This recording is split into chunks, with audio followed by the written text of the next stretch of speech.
Hi, everyone. Welcome back to the podcast. If you're a new listener, thanks for finding us. If you're a veteran, thanks for coming back. And as Hans and I said, coming back for more punishment. But today's episode, we're going to talk about water. Should you or should you not do water attack, right? Yeah. Basically. Biting. Teaching the dog to swim to you and bite. Yeah. You know. Yeah. And obviously, this is more would be for law enforcement and Right. military as a civilian. Mainly law enforcement. Yeah. You're not going to be chasing Yeah. a bad guy. Yeah. Well, I don't know. I mean, maybe you whatever, would, but not like either way, it's useful for everyone. But Yeah, mainly for law enforcement, Yeah. I would say. yeah.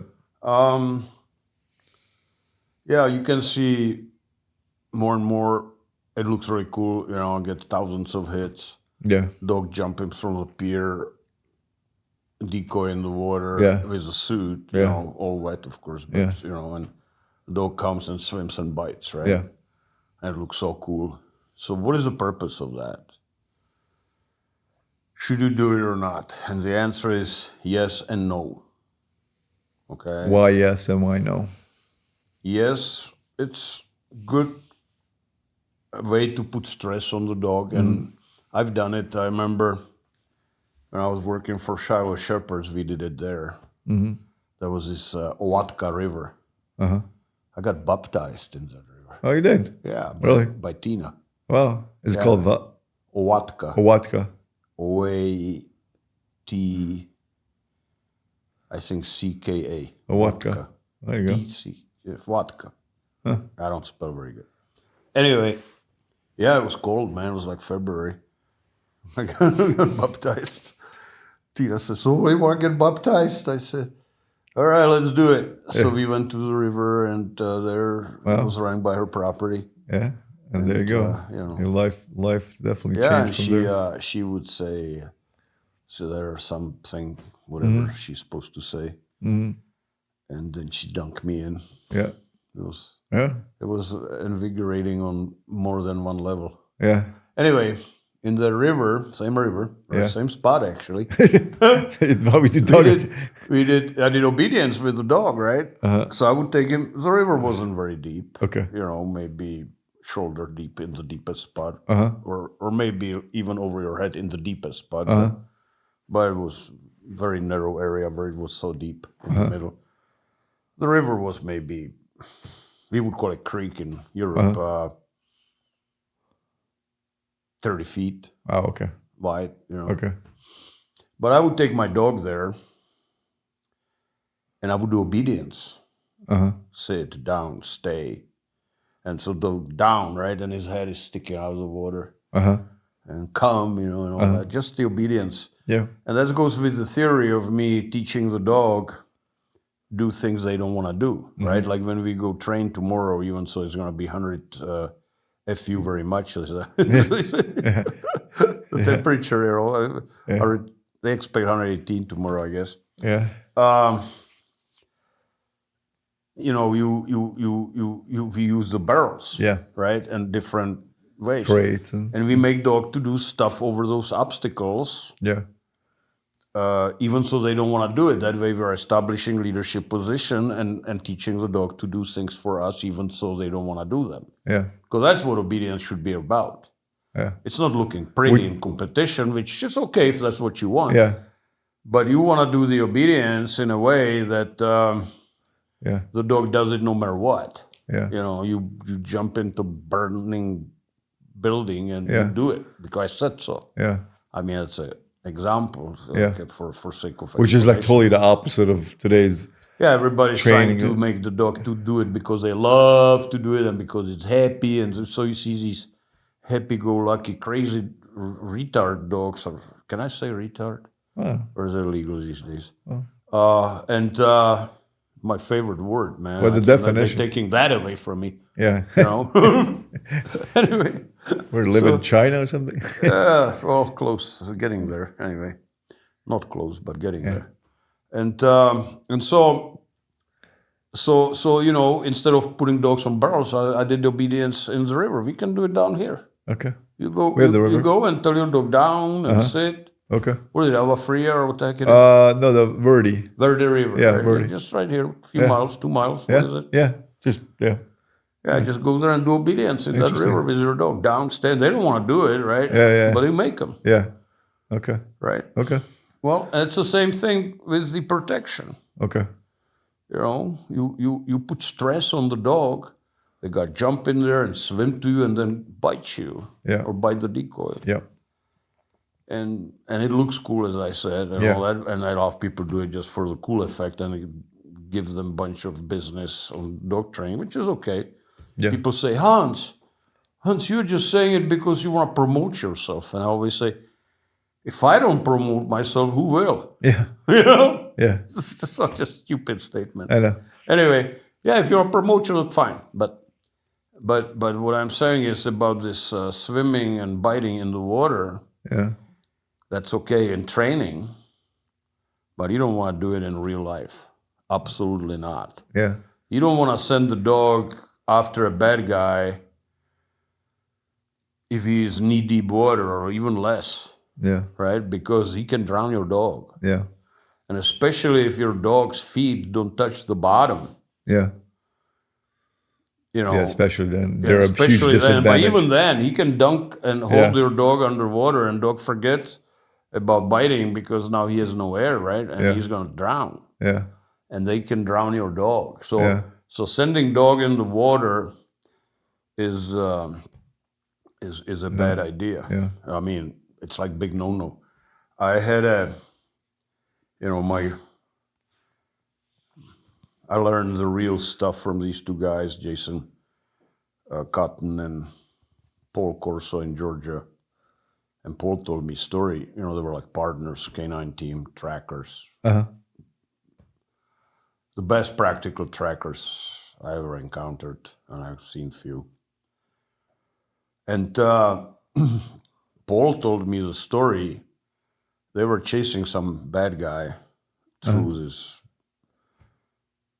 semi-jungle-like swampy area in Georgia. And they had the dog on long line, which is like a biggie, right? You want to always have a dog on long line. It's a good example. Why, for example? And the dog was Johnny, I believe. He went and they found the guy. But the dog found, because he was on the long line, but he was ahead, and he saw the bad guy before the handlers did. So he went and got him and bit him, the bad guy, in the water. And the guy started drowning the dog. Okay. Right?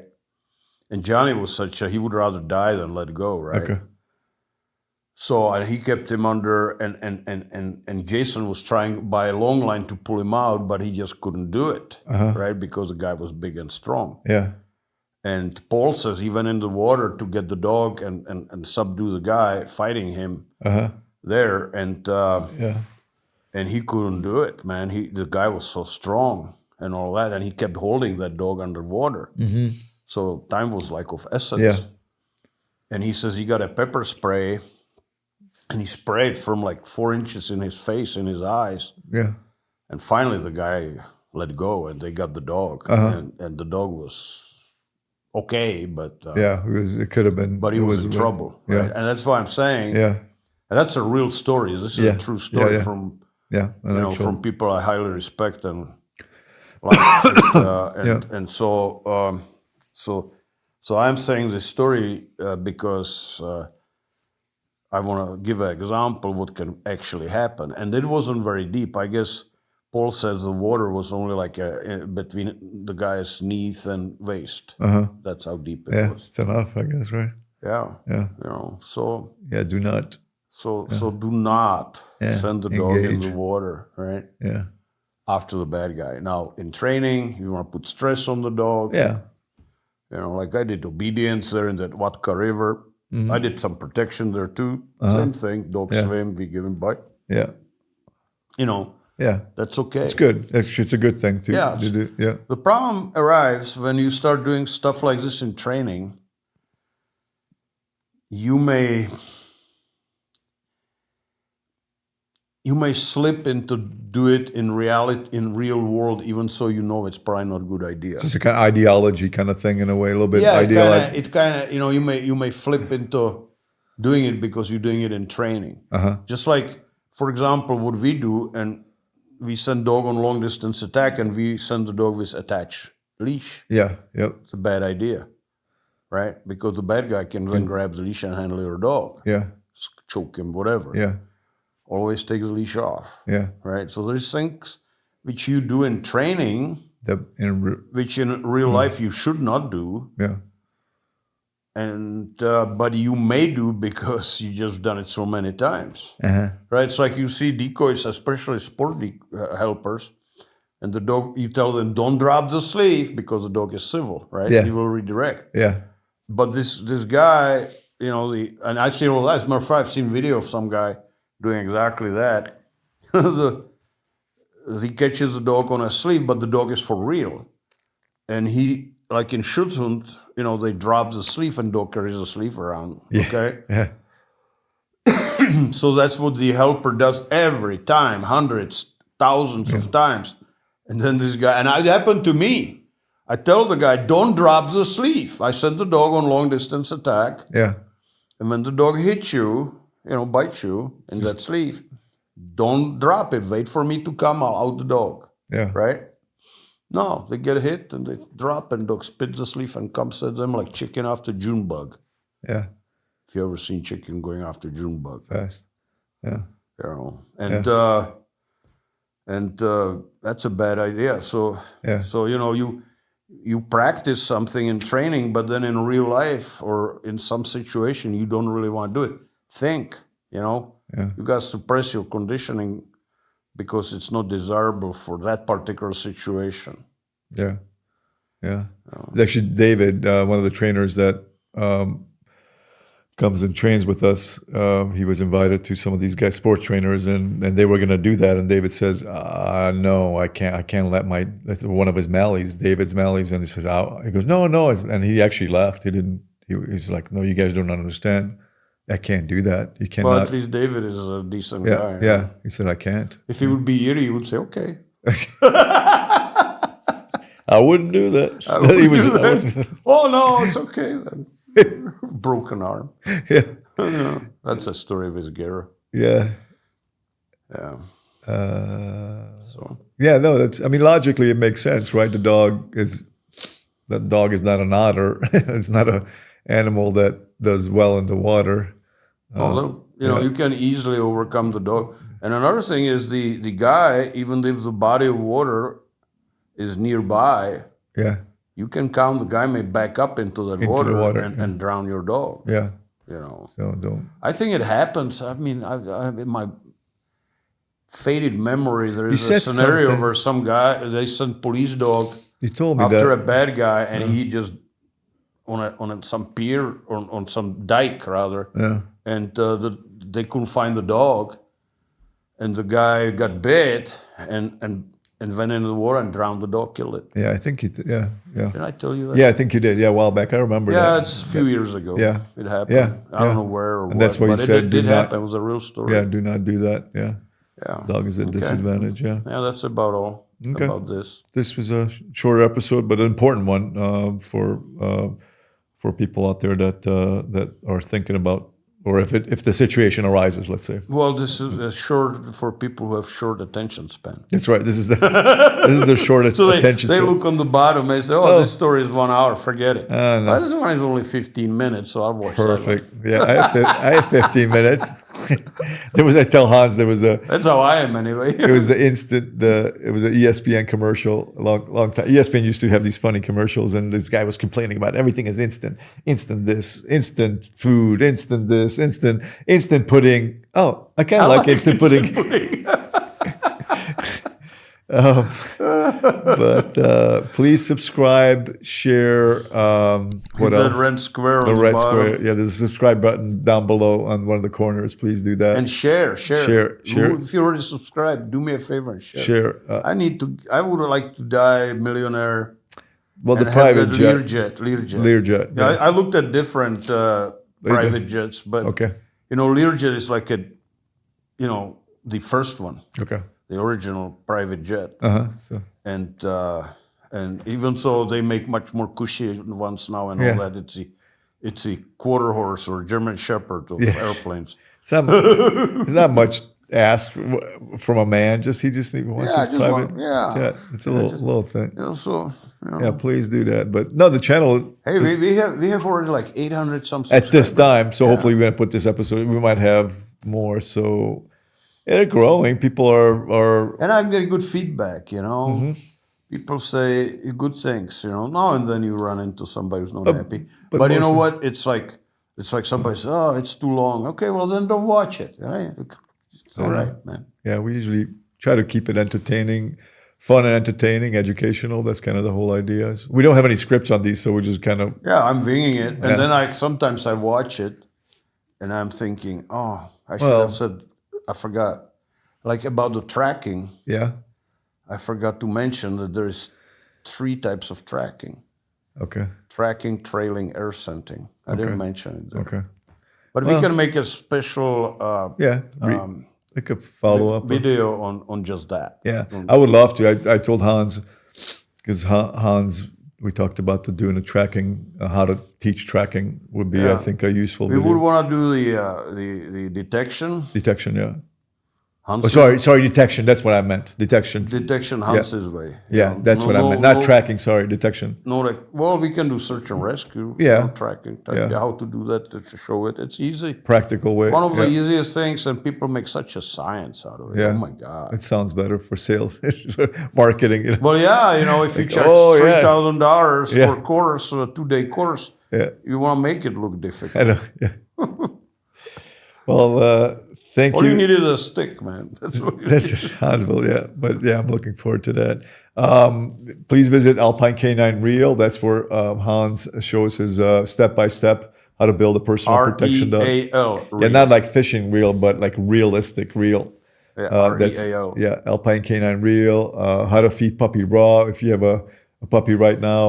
Also the basic obedience video, which what is it? No, it's not basic. What is it called? It's obedience for life. Obedience for life. It's out of drive, Out of drive. Yeah. And which nobody almost teaches, but it's the most important obedience. Really, it is. Yeah, out of drive, and the Czech commands for Czech dogs from a Czech guy.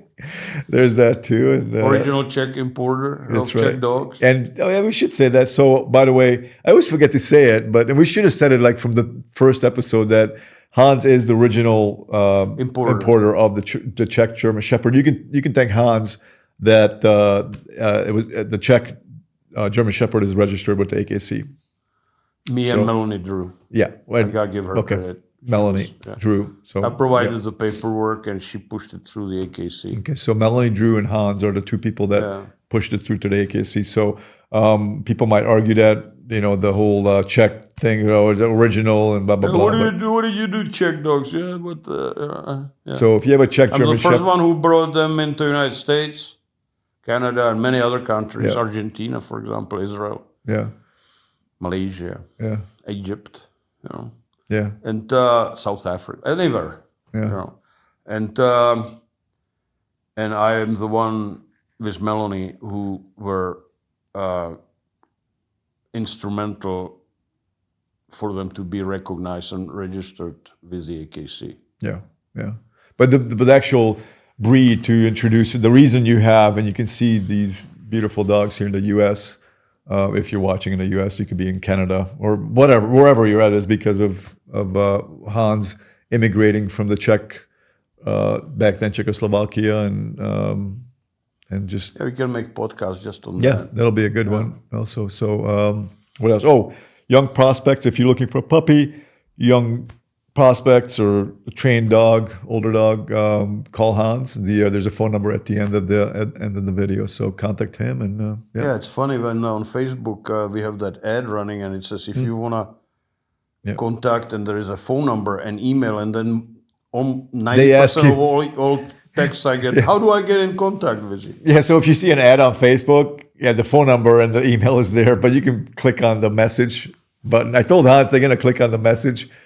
message button people, but it's good. People are seeing it, and Yeah, so, I don't mind when people calling me. You know, people send me first. This is America, right? It's just Yeah. like, okay, so I remember when I was in Czechoslovakia, I want to talk to my friend. yeah, I just got up out of the chair, went out of my house, walked 2 blocks, yeah. got upstairs, knock on his door. He opened the door and he said, "Oh, okay." I left the door open and walk in, and I closed the door behind me and went to the refrigerator, got me a beer, right? Yeah. That's how it was. Yep. Now, you want to go visit somebody and you come and knock on their Oh door man, like they're gonna be like, without, they just like, who's what that? the hell? And so now when you're calling somebody, what you got to do, I mean, when you want to visit somebody, Actually, what you got to do, you got to first send them text. yes, When is a good time for me to talk to you? yeah. So you make appointment over the text. It's like a doctor's appointment. Right. So then you talk and they say, "Can I come visit you?" Yeah, And I say, "Yes, you can come visit me when?" And you make an appointment. It's just like crazy, man. times have changed. It's like, so just come and knock on my door, right? Poor- or at least just call. You don't get a knock. I may not be there, right? Poor Hans. He's an Yeah, I'm analog obsolete, man man. living in a digital world. I'm analog, analog man, analog roadkill on interstate superhighway. I mean, internet superhighway. Poor Hans. Well, thank you again for everyone, and we will see you guys next time. All right. Ahoy.